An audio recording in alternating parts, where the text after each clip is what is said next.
Game of Thrones had so many references to different mythologies and histories that I had plenty to talk about on this channel when I was covering. If you want to see those, you can find them here on my channel. But for House of the Dragon, references to mythology and history are far more subtle. If we remove the mere existence of dragons themselves, since dragon-like creatures exist in the mythologies of several different civilizations, as well as prophecies that come up all the time in Greek and Roman mythology, we're looking at just a few smaller details that made me think of Greek mythology specifically in House of the Dragon. Let's talk about Jason Lannister. Now, this character does seem to have a bit in common with Jason, the hero from Greek mythology. Jason Lannister is introduced to us in House of the Dragon trying to woo Princess Rhaenyra Targaryen, heir to the throne. Jason belongs to a powerful and wealthy House Lannister, and his descendants become the Lannisters that we love to hate in Game of Thrones. But what does he have in common with the hero Jason from Greek mythology, and why do we think George R.R. Martin decided to give his Lannister character Jason the same name? Well, the Jason of Greek mythology is the heir to the throne of Iolcus, but unlike many other heroes from Greek mythology, he has no divine lineage. Yes, he's royal, but he is not a god. Instead, he has to woo a princess, Princess Medea of Colchis, to manipulate her into using her sorcery powers so that he can get what he wants, the Golden Fleece. You know what else Medea has? Dragons. She can command the dragon that guards the Golden Fleece, but she also literally flies around in a dragon wagon. So you can see the connection with Jason Lannister here, who wants to marry Rhaenyra for her power, her influence, and probably also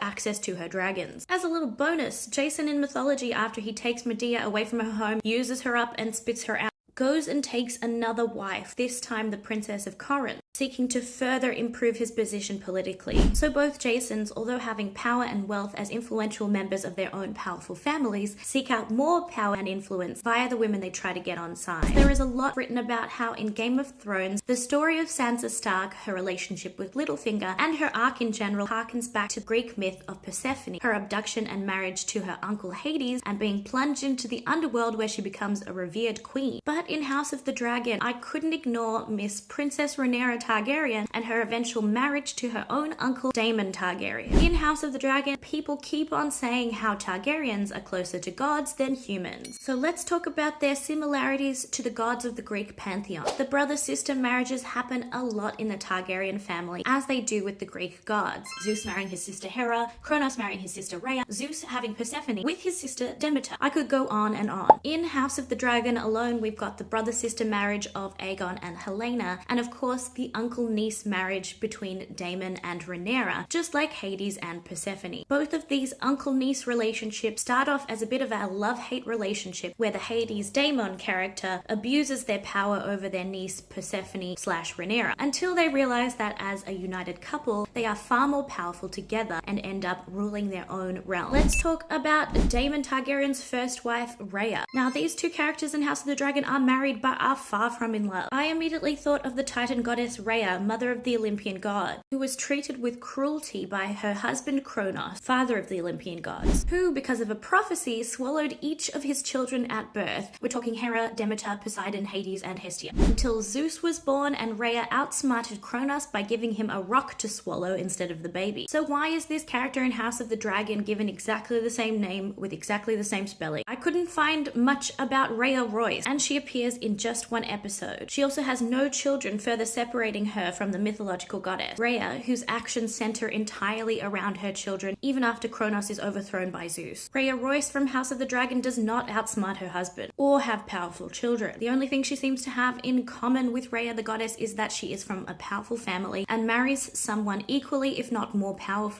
and that both couples have no love lost between them, with a husband who will just do whatever he wants no matter how it impacts his wife. Go check out my videos on mythology and history in Game of Thrones and let me know your comments.